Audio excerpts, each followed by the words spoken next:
Hello, hello, bonsoir, merci d'être là. Mais Caronix, tu as le droit de te moquer de moi. Mais carrément. Mais j'espère que vous allez bien déjà. Merci d'être là quand même à 19h. Non, mais là, on était sur une galère. Oh là là là là, c'était horrible. Alors là, merci à mon conjoint, franchement. Mon héros, parce qu'il m'a sauvé. Bah oui, j'avais perdu mon lab. Pas possible de l'ouvrir. Hey, coucou, c'est Swanette. Mais oui, je suis là, on était sûr. J'étais en PLS. J'étais en PLS à côté de mon ordi, hein, mais vraiment. Hein. Là, moi, galère. J'arrivais plus à ouvrir mon lab. Virus, machin. Parce que hier, j'ai fait du. Mon lab, en fait, c'est mon logiciel sur lequel je fais mes scènes pour le stream. J'arrivais pas à l'ouvrir, soi-disant il y avait un virus. Et hier, j'ai téléchargé plein de logiciels de montage que finalement, j'ai pas utilisé. Donc, j'ai dû télécharger une grosse merdasse là-dedans. Excusez-moi du gros mot. Ce qui fait que ça a tout fait bugger, j'arrivais plus. Enfin. Oh, et là, mon conjoint, je voyais bien qu'il avait envie de m'engueuler du genre t'as fait de la. Voilà, il avait envie de me le dire. Il a pas dit, il a tout gardé pour lui. Et là, je me dis, ça, c'est l'amour. C'est l'amour. Parce que le gars, il résout mon truc. En plus, il garde son calme. Voilà. Donc, merci à lui, parce que grâce à lui, eh ben, on est là maintenant. Et je vais pouvoir faire un mini stream. Ben oui. Parce que sinon, je vais me perdre jusqu'à pas d'heure et puis ça va pas le faire. Donc je vais faire ma revue de presse aujourd'hui tranquillement, une bonne demi-heure et ça sera déjà ça. Ouais, une quiche. Quiche Lorraine, non, je suis alsacienne, ça marche pas. Caronix, mais oui, non, quiche Lorraine, ça marche pas. Je la connaissais celle-là. Mais c'est pas grave et en tout cas c'est cool que vous soyez là, même après tous les déboires et tout. Le O, genre hôtel alsacienne ou hôtel alsacienne. Ça peut être plusieurs choses. Non, normande, ça marche pas non plus. Voilà, alsacienne et franc-comtoise d'adoption. Donc, non, ça marche pas.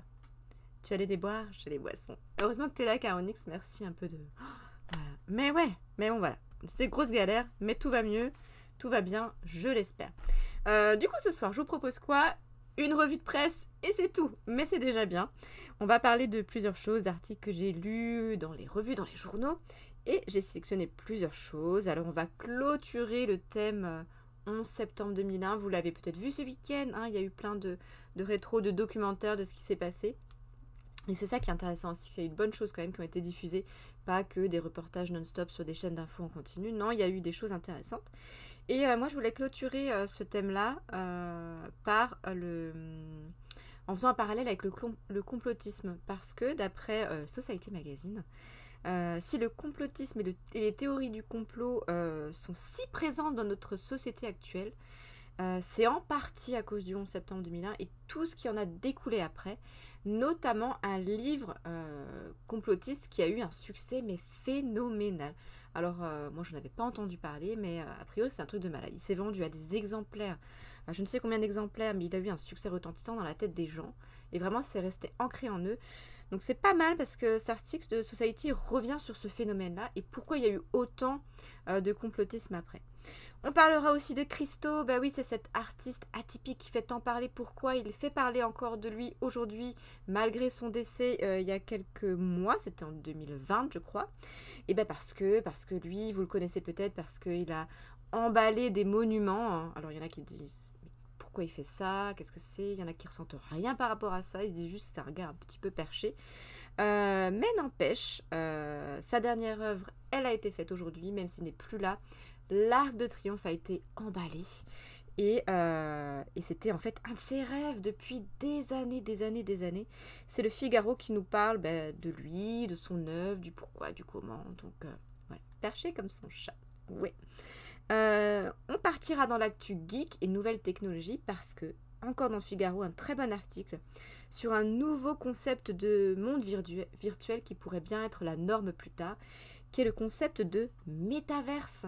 Métaverse, c'est en gros, vous créez un univers parallèle, virtuel, dans lequel vous évoluez. Un peu, puis vous y êtes vraiment, quoi. Vous croyez vraiment dedans, un peu à la Matrix. Et on verra que c'est peut-être pas tant de la science-fiction que ça, donc à voir juste après. Et on finira par un article qui parle de musique et des chansons de plus en plus courtes, parce que c'est la norme. Alors il y en a qui ne sont pas d'accord, ils disent que non, ça existe depuis longtemps, tout ça. Mais ça peut avoir un lien avec aussi l'industrie du streaming, parce que maintenant on écoute beaucoup de musique sur les sites de streaming, et c'est Libération qui va nous expliquer tout ça. Un article geek sur le fait que c'est Julien a tout compris à la technologie, à ne pas du tout. Du tout, je suis une grosse nulle en technologie. On l'a vu ce soir. Mon conjoint en a eu la confirmation. Je voyais bien dans ses yeux, là, il me lançait des éclairs et tout. Et puis hier, mais oui, parce que je vous en parlais, ça y est, j'ai fait ma première critique culturelle sur une série Netflix que j'ai déposée sur YouTube. Et mais hier, mais j'ai passé un week-end entier à faire du montage. Et hier, j'ai fini à minuit, mais j'étais tellement fatiguée, là, j'avais des palpitations et tout. Mais je dis, non, faut que je finisse, toucher à l'agonie, je suis en PLS, tellement je suis nulle. Mais bon, j'ai essayé, j'ai réussi à faire un petit truc, je vous montrerai après. Et ben, on part dans l'actu culturelle, je prends mes notes et je suis à vous tout de suite.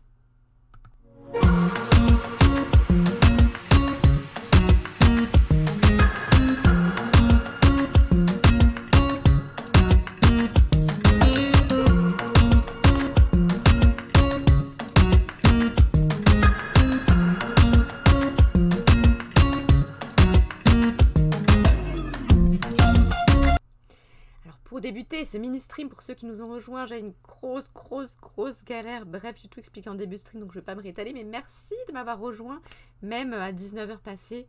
Et on va faire juste une revue de presse ce soir, ça sera déjà très bien. Pour commencer la revue de presse, moi je vous ai sélectionné un article issu du dernier numéro de Society, un magazine d'actu, des articles de fond, plus ou moins difficile d'accès. Bon, c'est un peu le magazine un peu bobo, on va dire, hein, mais moi j'aime bien les articles qui sont quand même accessibles. Et là, forcément, on a parlé du 11 septembre dans ce magazine-là. Et il y a un très bon article sur le complotisme post-attentat du 11 septembre 2001. Il est plutôt intéressant. Et il nous dit quoi, cet article? Il y a eu un livre qui a eu un succès assez retentissant, qui a fait que le complot autour du 11 septembre 2001, c'est un petit peu ancré dans la tête des gens de manière phénoménale. On va voir ça tout de suite. Si tout va bien, parce que, voilà, on va dire que ce soir, c'est un peu compliqué. Hop, je vais essayer de recadrer pour qu'on voit mieux. Oh, tu t'inquiétais, Caronix, mais c'est trop sympa, mais c'est trop gentil. Tu sais quoi, en plus, ça me touche vraiment, en plus, hein. C'est sympa. Alors, j'ai essayé de me faire un tweet, mais évidemment, voilà, il faut être sur Twitter, et je comprends que vous ne le soyez pas tout le temps, donc il n'y a pas de souci. Mais non, mais c'est gentil, et ça me touche beaucoup. Alors, mais tout va bien. Et j'espère que vous aussi, d'ailleurs, hein. Alors, j'essaie de bien recadrer tout ça, voilà. Hop, parce que bien sûr, pas trop le temps de préparer tout ça, donc voilà.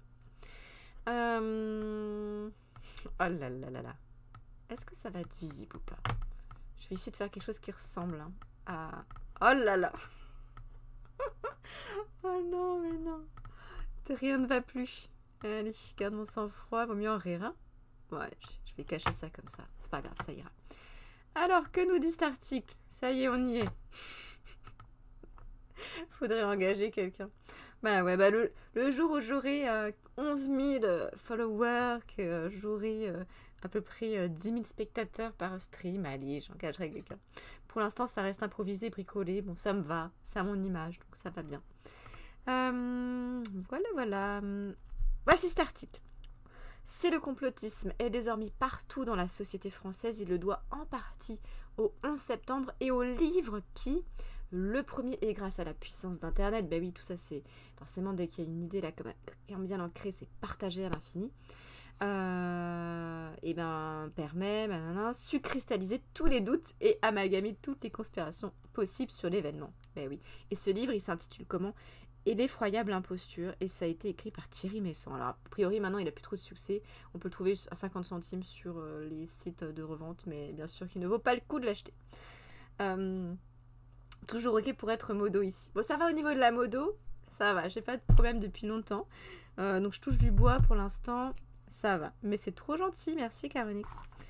Alors oui, alors on est, contexte, 2001-2002, qu'est-ce qui fonctionne à la télé? C'est les émissions de talk show du type Thierry Ardisson. Et Thierry Ardisson, alors pour ceux qui ne connaissent pas, hein, c'est un gars à la télé, il existe depuis très longtemps, Thierry Ardisson à la télévision. Et il a eu beaucoup de succès années 80, 90 et début 2000 avec des émissions de talk show où en fait la parole elle a été libérée. Bon, c'était un peu moyen, des fois il faut dire que c'est un peu du clash ou beaucoup de provoque. Parfois il n'y a pas du fond non plus super détaillé, bref.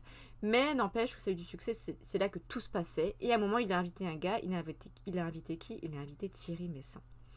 Et moi, je touche mes touches de clavier. Ouais, ah d'ailleurs, le Zemmour, il a été écarté. Mais je pensais qu'il le gardait, j'ai rien suivi. Je pensais qu'en fait, il le gardait, CNews, et non, a priori, il le garde pas. Ok, alors j'ai rien suivi. Hein. Si ça s'est passé aujourd'hui, voilà. Bah oui, heureusement, mais il me semblait avoir entendu ce week-end que bah, il le gardait quand même.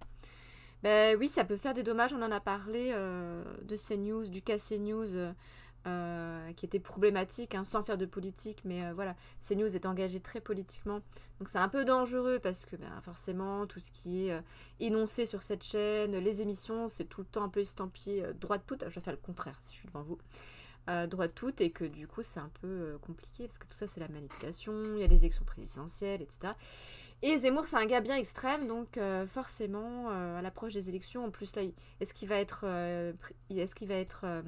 candidat ou pas, je ne sais pas. Enfin bref, tout ça c'est ensemble, donc il ne faut pas que ça devienne un tout bah, qui soit dangereux.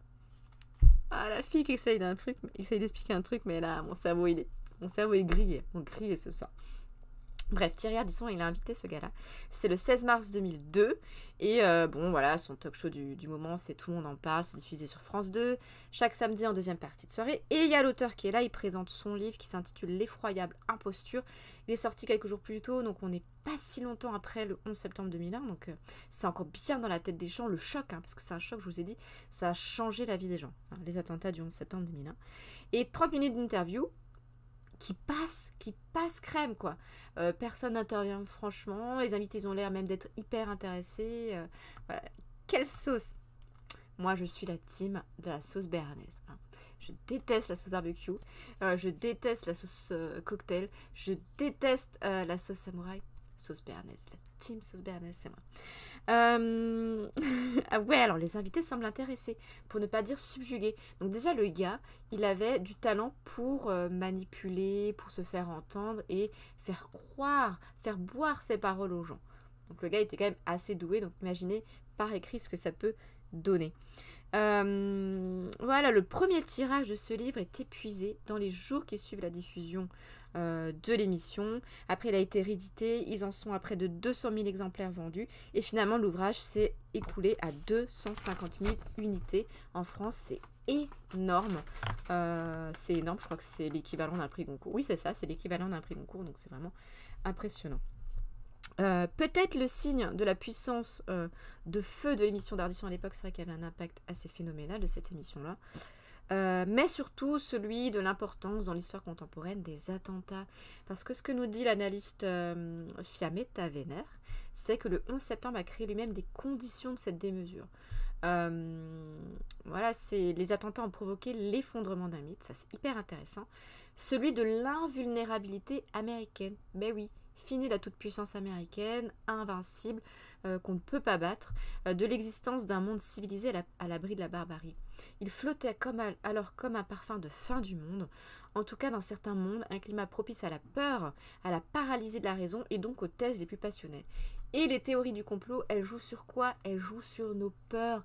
C'est l'ingrédient premier pour qu'une théorie du complot prenne, c'est la peur. Voilà. Et franchement, on était trop traumatisés après le 11 septembre 2001. Alors la première partie de ce livre, elle raconte quoi? Grosso modo, elle raconte comment les attentats seraient en réalité un coup monté par les États-Unis. Une deuxième partie prétend que la guerre en Afghanistan ne serait pas une riposte contre ces mêmes attentats, mais aurait été préparée en amont dans l'idée de mener une croisade contre l'islam. Une troisième partie qui tente de prouver que Ben Laden, qui était à l'origine de tout, hein, c'était le cerveau des attentats, qui serait une fabrication de la CIA. Voilà, des théories échafaudées en quelques mois à peine, c'est ça qui est problématique. Alors après, le vrai du faux, maintenant on a plus de recul pour analyser la chose, mais là on n'avait pas de recul. C'est un peu après 2001, on est dans la peur, on n'a pas de recul. Le gars il a sorti ça, des théories qui ont été faites en plusieurs mois, bien sûr pas avec des spécialistes. Hein. Il s'est basé sur des photos, mais on va voir que la photo, on peut l'utiliser comme on veut pour manipuler les esprits, la lecture de certaines conférences de presse, d'articles, de documents ornés du tampon unclassified. Je l'ai bien dit, oui. Voilà, il ne s'est pas déplacé à Washington, il n'a pas interrogé des habitants qui vivaient en face du Pentagone, il ne s'est pas appuyé sur des dires de spécialistes, donc le gars il a fait n'a pas fait un travail d'investigation, il a juste fait un travail vite fait, sur pas grand-chose, sur pas de source fiable, quoi. En gros, c'est ça. Le principal argument de vente de ce livre réside dans sa couverture, une photo issue de l'agence Associated Press, qui montre la façade du quartier général de la défense américaine en fumée, sans débris visibles d'un quelconque engin volant, accompagné de ce sous-titre « Aucun avion ne s'est écrasé sur le Pentagone ». En gros, voilà, c'est pas passé. À la place, un camion piégé s'y serait encastré. Voilà. Sauf que une image, on peut la faire parler comme on veut. Moi, je le dis souvent aux élèves, je fais ma prof ici, mais une image, on peut la faire parler comme on veut. Parce que déjà, il suffit d'en prendre une, de la sortir de son contexte, et elle peut dire toute autre chose. Parce que je montre souvent aux élèves, c'est une fois une image où on voit deux jeunes avec une arme et tout, dans une cité, et c'est un gars qui avait tweeté ça, de genre on n'est plus en sécurité, tout ça. Et en fait, cette image, une fois que vous utilisez des outils, il y a des outils en ligne, mais comme l'appareil photo de Google, l'image inversée, vous pouvez voir que cette image, en fait, à l'origine, elle est issue du tournage d'un film. Je crois que c'est le film Les Caïras, je crois. Et donc, du coup, c'est pas du tout une image d'actu, c'est l'image d'un film. Donc, il suffit de la prendre, hop, on met une petite légende, on la fait parler comme on veut, et il n'y a pas de souci. Mais une photo, on peut même la prendre une photo et faire un cadrage comme on veut, et on fait parler la photo de manière différente. Ce que je montre souvent aux élèves, et je refais ma prof ici, c'est le Taj Mahal qui est tellement beau, c'est un beau monument, voilà, c'est le monument des coupes, voilà, c'est romantique. Si vous reculez, vous voyez qu'il y a, que c'est hyper pollué, c'est l'un des sites les plus pollués au monde, donc au niveau romantisme, on n'y est pas tellement.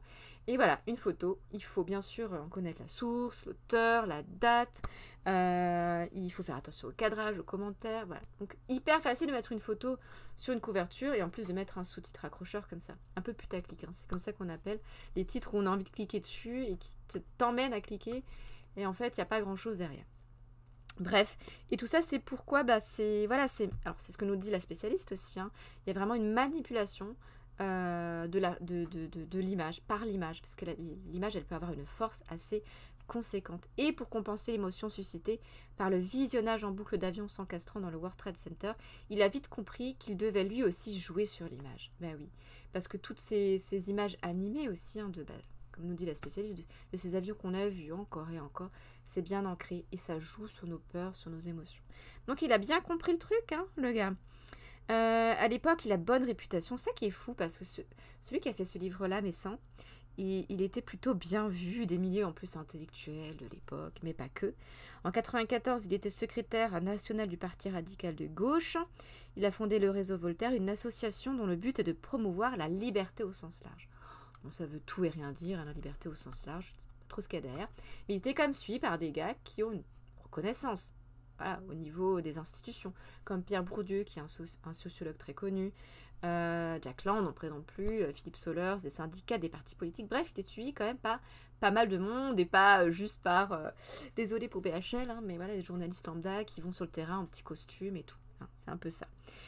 Au fil des années, le réseau Voltaire s'engagera dans d'autres combats, comme l'extrême droite ou l'Église catholique, donc bon, a priori, c'est une organisation qui est plutôt engagée.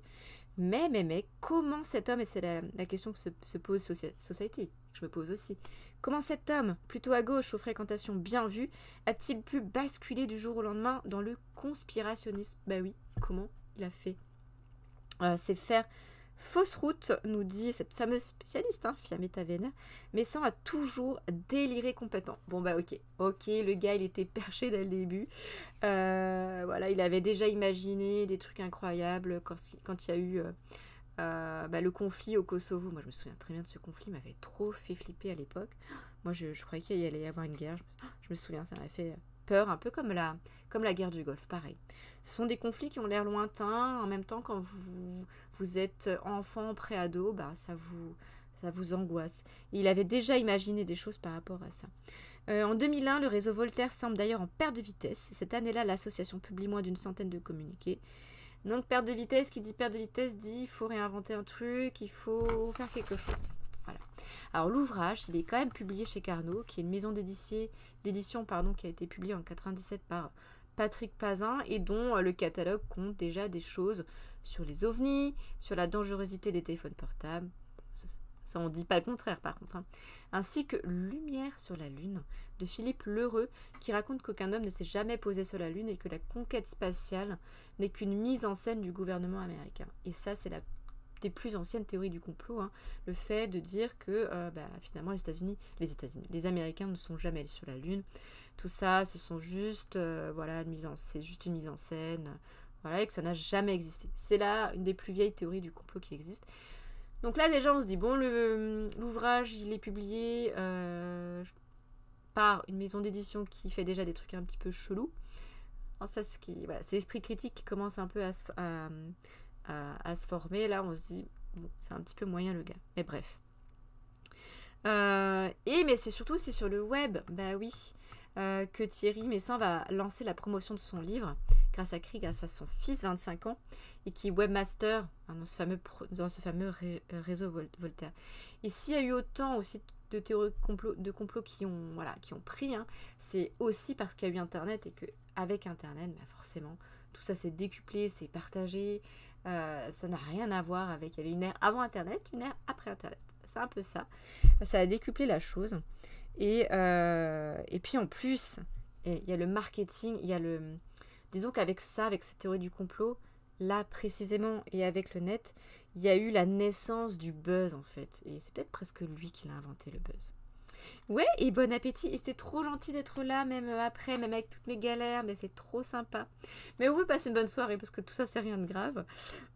Ça fait, petite sueur froide, un petit peu de... Mais c'est rien de grave, donc tout va bien. En plus, c'est trop chouette que tu aies tout de même été là un petit coup. Bon appétit. Pâtes ce soir ou pas pâtes ce soir?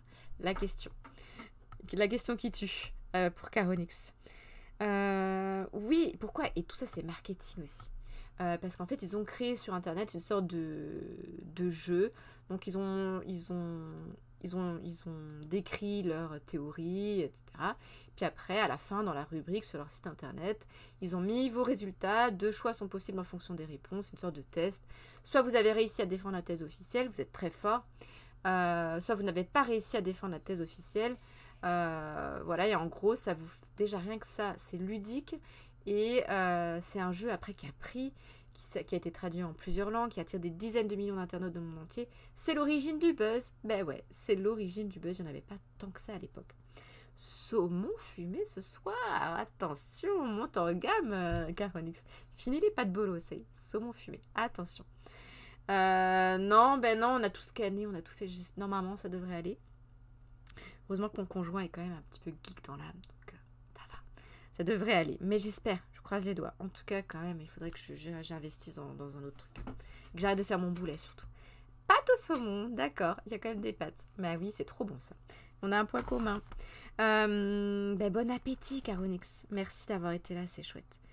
Buzz, voilà, oui, Raphaël, hein, c'est le fils a appris avant l'heure, qui était un vrai buzz. Voilà. Par contre, dans les médias traditionnels, ça s'essouffle. Et heureusement, maintenant, ça ne se vend plus très bien. Il y a eu des suites, ça n'a pas fonctionné. Mais quand même, c'était le point de départ de quelque chose. Et peut-être le point de départ à toutes ces théories du complot après, qui ont été ancrées en nous. Alors, pourquoi ça a eu tant de succès? On finira là-dessus. Toujours cette spécialiste qui nous dit elle croit avoir trouvé la raison pour laquelle ça a eu du succès. Non seulement l'effroyable imposture, je vais essayer de vous diffuser, c'est là. Non seulement ça a permis de mettre d'accord tous ceux qui désignent l'Amérique comme seul responsable de tous les malheurs du monde, de l'extrême droite antisémiste, de l'extrême gauche antimondialiste. C'est vrai qu'il fallait un coupable aussi, donc il fallait bien pointer du doigt certaines personnes, certains pays. Tu as Shotcut. Ah, merci de me donner des conseils parce que... Alors, j'en ai téléchargé plein. Des logiciels de montage sur ordi. J'ai trop galéré. C'était pas intuitif. Mais celui-là, je crois pas. Je crois pas que j'ai installé. Moi, je voulais un logiciel où, en fait, on pouvait mettre des trucs ludiques, genre des petits stickers, des émoticônes, des gifs, des trucs comme ça un peu... qui fassent un peu ludique. Et des images que tu peux superposer et tout. Et j'ai pas trop trouvé, mais j'irai voir. Merci pour les conseils, je suis trop galérée. Finalement, j'ai fini par installer un truc sur mon téléphone. J'ai fait mon montage sur le téléphone à l'ancienne, ce qui est super. Je suis très casse-pied à faire. Mais moi, je suis preneuse de vos conseils parce que j'apprends beaucoup sur le tas. Donc, Shotcut, ok. Ah, trop sympa la vidéo, merci d'être là. LCDMH, merci. Ah bah c'est trop gentil, ça me fait plaisir parce que franchement, mais c'est bricolé de ouf. Le bricolage de ouf. Et là, on le verra peut-être demain quand on lira le numéro de Science et Vie Julien. En fait, quand vous faites un montage, je savais que c'était du boulot. Mais là, comment vous dire, là, j'avais plus de vie, ce week-end, c'est pas possible. J'ai fini hier avec des palpitations, avec le... Ah non, mais c'est tellement, j'étais fatiguée, j'en pouvais plus, je pouvais plus voir. J'ai ma fille, je suis en PLS, non, je suis en PLS, c'était horrible. Mais bref, mais sympa, merci beaucoup.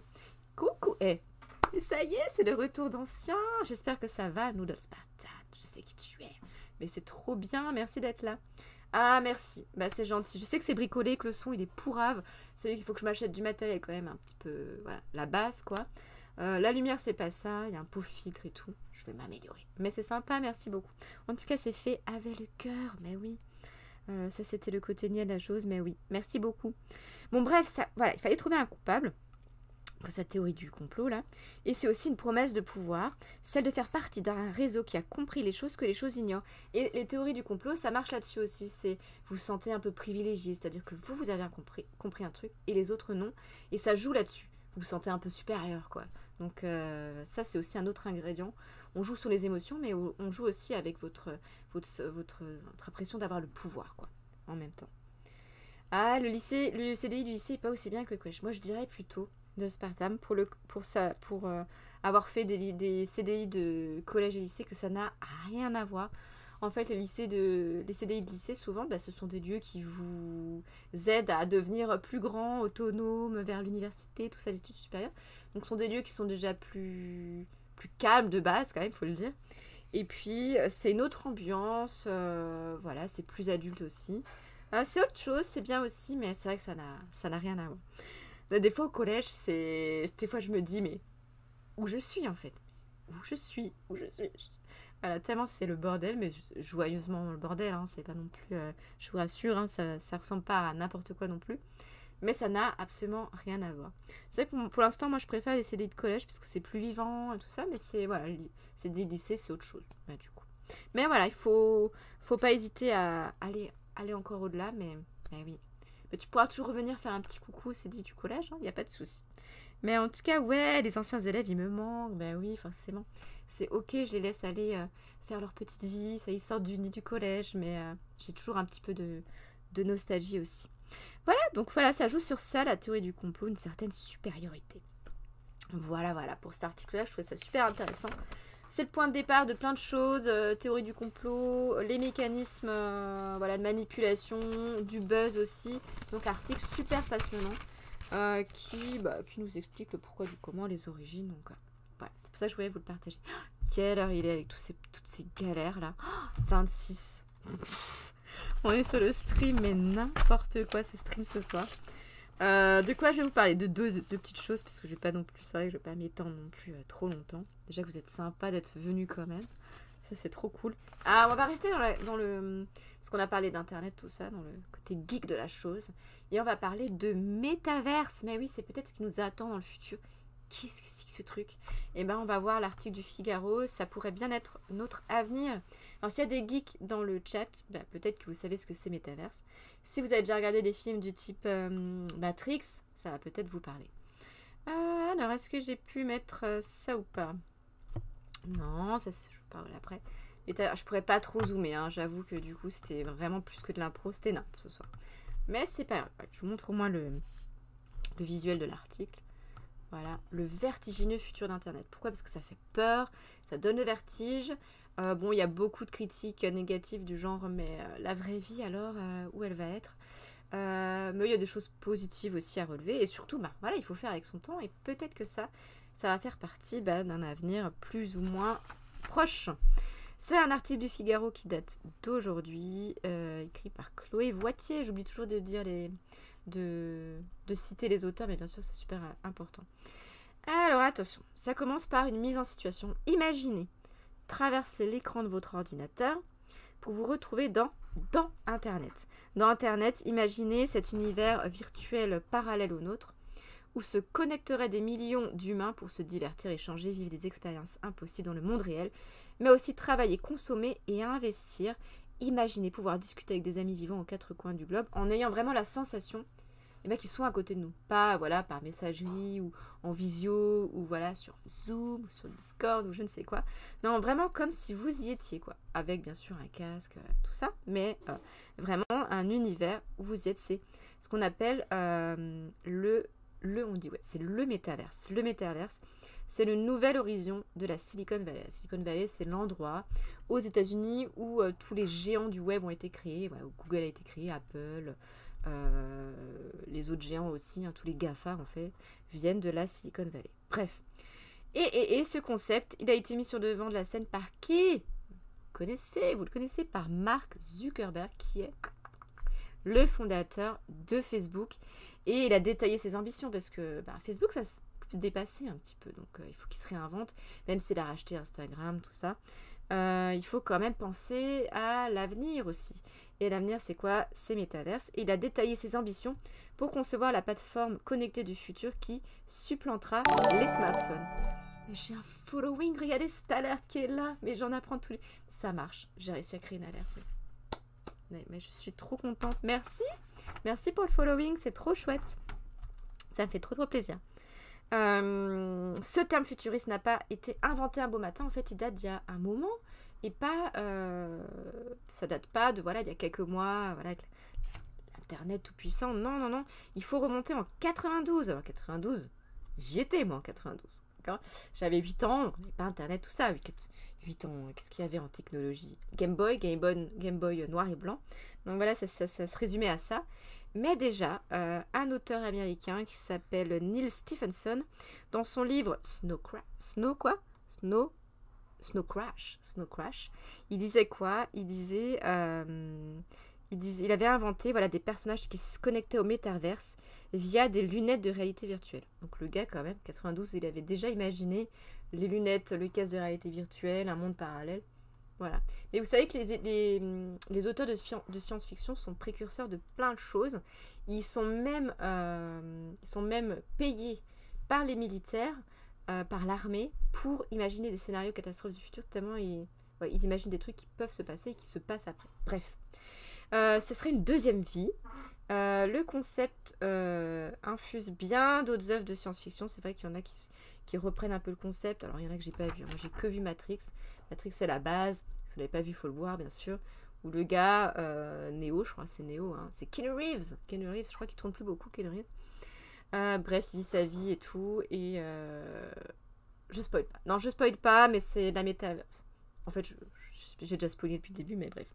En gros, c'est ça. Hein. C'est tellement parfait. C'est un univers tellement parfait, virtuel, mais qu'à la fin, on ne sait même plus quelle est la vraie vie de la vie virtuelle. À tel point qu'on croit vivre la vraie vie dans la vie virtuelle. Je sais pas si vous avez tout suivi. C'est un petit peu ça. Mais il y a d'autres films qui reprennent ce concept comme Ready Player One. Jamais vu ça. Avalon, jamais vu non plus. Existence, oui, ça, oui, Existence. Mais c'est pas un jeu vidéo d'ailleurs, Existence, qui date de 99. Bref. C'est pas tout nouveau le concept. C'est de la dystopie, c'est-à-dire qu'on imagine un monde du futur un peu bad, quoi. Mais par contre, ça pourrait devenir notre futur en vrai. Et en plus, tout ça s'est accéléré, le besoin de vivre virtuellement quelque chose, avec le virus, tout ça, l'accélération de la digitalisation du quotidien, nous dit Le Figaro. Voilà, il y a des aspects positifs, hein, nous disent certains quand même. C'est un lieu de vie alternatif, ce monde virtuel, hein, qui permet de créer du lien social pour les minorités, notamment comme les personnes handicapées et isolées. Bon, après, il y a beaucoup de problèmes d'addiction aussi, hein, qui peuvent naître, mais pas que. Facebook n'est pas le seul groupe tech à vouloir être l'architecte de Metaverse. Ben oui. Epic Games, c'est ceux qui ont créé Fortnite. Mais oui, est-ce que ça fonctionne toujours autant, Fortnite? Je ne sais pas. Mais bref, qui accueille déjà les avatars de stars. Là, dans leur nouvelle saison, il y a Ariana Grande, par exemple. Vous pouvez y être à côté de Ariana Grande, comme si vous la connaissiez. D'autres plateformes, hein, comme Roblox ou Microsoft. Bon, Microsoft, c'est plus le concept un peu, mais dans le monde de l'entreprise. Bref, ça se met un petit peu en place, mais bien sûr, c'est un défi technologique. Ça peut pas se faire comme ça. Il va falloir que ça évolue et que ça se fasse petit à petit. Donc d'abord, on devrait s'y connecter via un écran connecté. Puis viendront les casques de réalité virtuelle qui vont être bien mieux que ceux de maintenant, même si il y en a qui sont quand même impressionnants. Mais à ce qui risquerait, attention, je vais regarder mes notes, ce qui risquera de tout faire chavirer, c'est quoi? Ah, les lunettes de réalité augmentée, surtout Surtout, et là j'ai gribouillé, donc je ne sais pas. Il faut qu'elle reste accessible. Mais oui, parce que ça coûte trop cher peut-être maintenant en fait. Les lunettes de réalité, les casques, voilà. C'est impossible d'en avoir à bas prix qui soit correct. Voilà, c'est vertigineux, ça fait peur. Et c'est pas si facile que ça à mettre en place. Et on pourra faire quoi dans ces mondes virtuels? On pourra même investir, acheter des terrains virtuels, acheter des œuvres d'art, ça se fait déjà beaucoup, ça virtuellement. Vous savez que le jeton, là, comment ça s'appelle? Le le jeton non fongible. C'est en gros, c'est votre tampon, comme quoi vous avez une œuvre certifiée. Il y a des œuvres virtuelles qui se vendent à des millions de dollars. C'est un truc de malade. Vous pourrez faire ça, investir, et puis vous pourrez créer des pableaux publicitaires. Enfin voilà, c'est vraiment un monde virtuel qui correspondra quasi à l'identique à celui qu'on vit actuellement. Bien sûr, vous pouvez payer virtuellement aussi. Bref, lieu de tous les possibles, le métaverse pourrait aussi être celui de toutes les dérives. Ben oui, parce qu'il y a un darknet. Il pourrait y avoir un dark métaverse qui abriterait toutes sortes de trafics illégaux. Ben oui, qui contrôlera l'accès? À qui appartiendront les données? Ben oui, la collecte des données, c'est une question qui est bien sûr importante. Quel sera le degré d'anonymat des utilisateurs? Sera-t-il un réseau libre ou bien un projet purement mercantile? Ben oui, est-ce que ça rendra les GAFA encore plus puissants? Parce que tous ceux qui vont mettre ça en place, c'est déjà des puissants, donc ça va être les big puissants du monde. Voilà, on va en être, mais bref. Voilà, ça c'est peut-être l'avenir. Je sais pas si ça vous fait peur, ça fait un peu flipper quand même. Moi, je suis encore bien dans le monde réel, moi, j'ai encore du mal avec tout ce qui est virtuel. Bon, ben voilà, avec tout ça, j'ai dépassé mon stream. Juste un dernier sujet, je finirai là-dessus. On n'a pas grand-chose à voir, on va plutôt parler d'art. Certains me diront, c'est pas de l'art ça. Et ils peuvent avoir raison. Chacun a son point de vue, c'est vrai. En tout cas, ça fait parler. Donc rien à voir, métaverse, tout ça, on va parler. Et du dernier rêve d'un utopiste. Un utopiste, c'est quelqu'un qui rêve, il croit en quelque chose qui paraît impossible à réaliser. C'est ça. Et quel est-il cette utopie? Qui est-il cet utopiste? C'est Christo. Christo, c'est un artiste qui est décédé en 2020, mais qui a tout au long de sa vie et au fur et à mesure de ses œuvres qu'il a mis en place, fait parler de lui de façon parfois un peu négative, du genre mais le gars, mais qu'est-ce qu'il fait en fait? Il délire ou quoi? Et parfois, en tout cas, il l'interpelle, et c'est déjà pas mal d'interpeller, je pense, c'est mon avis, quand on parle d'art. Qu'importe après ce soit cool, pas cool, voilà, on peut avoir plein d'idées différentes, mais déjà ça interpelle, c'est déjà un point de départ. Et pourquoi on en parle? Parce que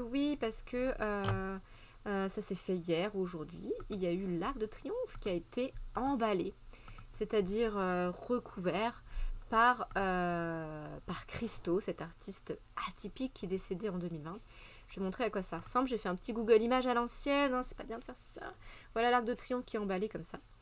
Et c'est une œuvre que Christo n'a pas réalisé puisqu'il est décédé, mais il l'avait imaginé depuis très très très longtemps. Alors qui est Christo? Qui est ce fameux Christo dont on parle? On va le voir grâce au site beauxarts.com. C'est un nom qu'il faut connaître parce que mine de rien en fait c'est le seul à faire ce genre de choses. Donc dans son style, il est quand même à part. C'est bien de le savoir pour la culture générale. Alors il ne va pas sans sa compagne qui est elle aussi décédée, Jeanne-Claude. On parle toujours de Christo, mais c'est l'homme, là, on pense... Enfin, je sais pas, je fais ma féministe de base, mais c'est vrai, pourquoi ne pas parler de Christo et de Jeanne-Claude, hein, l'un ne va pas sans l'autre. Artiste de la démesure, mais ils emballent, là, des monuments partout dans le monde, on va le voir après. Et puis ils se sont rencontrés en 58 et ils ont emballé plein de monuments. Et tout ça, c'est toujours empreint d'une grande poésie. Il y en a qui ne verront que du tissu, mais en fait, il y a tout un travail quand même derrière tout ça. Ils ont toujours financé eux-mêmes leurs projets monumentaux, donc on ne peut pas leur dire que c'est l'argent du contribuable, je ne sais quoi. Non, c'est leur propre argent, et paradoxalement éphémère en vendant les dessins préparatoires réalisés par Christo. Donc Christo, il est décédé en juin 2020, et quand même, un de ses rêves les plus fous a été réalisé, je crois que c'était hier ou aujourd'hui, je ne sais plus, emballer l'Arc de Triomphe. C'était depuis les années 60 qu'il voulait le faire, donc son rêve a été réalisé, mais c'est un rêve post-mortem. 14 millions d'euros. Ok. Et coucou Flo, 3 Flo 68, merci d'être là, c'est cool. après tous les déboires que j'ai vécu au niveau technique. Christo a dit l'œuvre d'art est un cri liberté. On aime bien ces phrases comme ça. Alors il est d'origine bulgare, en fait son vrai nom c'est pas Christo c'est son prénom. Il est né en 1935 et en fait il baigne déjà dans un climat artistique, souvent c'est le cas pour beaucoup d'artistes. Sa famille a aidé les artistes en fuite pendant la Seconde Guerre mondiale et son enfance elle est marquée par la guerre, par des choses assez dramatiques et après il y a eu la mise en place en Bulgarie d'un régime communiste et qui dit régime communiste, ça déconnait pas à l'époque, c'était l'art, c'était mal vu, c'était interdit, c'était censuré et donc du coup il décide de partir je crois, surtout que voilà le régime communiste impose aux artistes de travailler pour la propagande. Donc c'était vraiment propagande, c'est-à-dire qu'ils travaillaient pour le gouvernement, quoi, pour faire leur publicité, en quelque sorte. C'est ça. Alors ils s'installent à Paris et ils rencontrent Claude Jeanne. C'est pour ça qu'ils vont travailler ensemble dès lors qu'ils se sont rencontrés. Dans les années 60, voilà, le couple fréquente le nouveau réalisme, bref, c'est un courant. Mais ce qui est bien, ce qu'il faut retenir, c'est que l'art, il descend désormais dans la rue. C'est plus au musée, sur un tableau, non, ça devient un petit peu un art qui se modernise et qui se retrouve à l'extérieur des musées. Et qui ça s'impose réellement et ça s'inspire du réel. Il y a ce besoin-là de s'inspirer du réel après la guerre et pas voilà forcément que de peindre des petites fleurs, des natures mortes, tout ça. Il y a besoin de faire autre chose, quoi. Il commence à impacter les premiers objets, principalement des bouteilles ou des meubles et aussi des modèles vivants. Ok, moi j'aurais pas aimé être modèle. Mais c'est sa signature, c'est son geste artistique et c'est vrai que on les connaît comme ça. Ils sont complémentaires, c'est un véritable binôme parce que Christo y décide et Jeanne-Claude gère la concrétisation des projets. Donc vraiment c'est un projet à deux. Alors, ça débute dès les années 60, là, les super empaquetages là, et ça se poursuit dans les années 80-90. Il y a eu à Paris le Pont Neuf, à Sydney, il y a plein de falaises qui ont été empaquetées, le Reichstag à Berlin aussi, 95. C'est toujours des lieux porteurs d'histoire ou d'enjeux politiques. Il y a une volonté politique aussi, c'est de faire réfléchir au bâtiment qui a impacté lui-même, parce que du coup on en reparle aussi pour ça, et il y a toujours aussi un symbole quelque part. C'est un art qui se veut populaire, expérimentable partout, c'est plutôt pas mal. C'est vrai qu'on n'est pas obligé d'aller dans un musée, d'avoir un audio guide qui nous dit tout le pourquoi du comment. Voilà, c'est à portée de tous, donc ça c'est vachement bien. Bref. Voilà, bon ça c'est par exemple le Pont Neuf qui a été impacté. Voilà, qu'est-ce qui a fait le Reichstag aussi. Et il y a toujours quand même une volonté politique. Par exemple, en impactant le siège du Parlement allemand, ils ont réactivé la mémoire du mur de Berlin, tombé en 89, voilà. Et le dos du bâtiment se trouve en effet tout près du mur qui symbolisait la division du pays. Donc Christo, il était ulcéré toujours par ce mur, parce que c'était une chose incroyable, impensable. En plus, ça a duré des années. Et il avait organisé des actions d'opposition politique dans les années 70. Donc la chute du mur signifia symboliquement la fin d'une Europe divisée par le rideau de fer. Voilà, donc bref, un geste qui transfigure la mémoire du lieu, d'un paysage, d'une vue urbaine. Et c'est un autre point de vue sur l'histoire. Donc il y a toujours un petit peu de ça derrière. C'est pas juste on met des tissus. Et ce qui est intéressant dans l'article du Figaro aussi, qui est juste là, puis après j'arrêterai mon stream ici, c'est que Christo, il a beaucoup bossé aussi sur les tissus. Et où est-ce que c'est dit ça dans l'article? Ouais, il avait vraiment une passion pour le tissu, les étoffes, le polyéthylène. L'idée même de l'empaquetage est liée à la métaphore de la transformation, de la manipulation. Il faisait référence à l'usage des tissus en histoire de l'art, du Moyen-Âge au baroque. Il avait une grande passion pour le Balzac de Rodin. Bref, les œuvres de Christo, nous dit le Figaro, parviennent à créer une sorte de communauté fondée sur une expérience partagée. Et partagée pour tous, c'est hyper populaire. Sa démarche est passionnante car elle renverse la notion de commande. On ne fait pas une commande dans l'art, mais c'est une commande... Ah, c'est un truc de folie, quoi. Une décision qui émanerait verticalement d'une institution ou d'une autorité et manifesterait à l'égard tant de l'artiste que de l'espace public un rapport de domination. Bref, elle se construit. Elle permet elle s'impose en partant de l'initiative de l'artiste, de sa vision de son travail, dans une logique d'émancipation. Et lâchons le mot de liberté. Voilà, un grand mot que la liberté. Bref. Juste on finira par une citation de l'ancien directeur du Musée national d'art moderne. L'art ne guérit pas des malheurs du monde, mais aide à les transfigurer dans une société qui ne vit plus qu'au rythme des crises et des drames. On ne peut pas le nier, qu'il offre l'œuvre de Christo, sa démesure, Ces tours de force qu'il offre avec Jeanne-Claude comme autant de mirages éphémères ne peuvent que contribuer à créer du lien. Ah, c'est vrai, ça nous crée du lien. Voilà, et sans doute un instant d'émerveillement, mais oui, d'étonnement en tout cas, j'ai envie de dire, ou d'incompréhension, mais en tout cas, c'est une réaction, et ça, c'est déjà pas mal.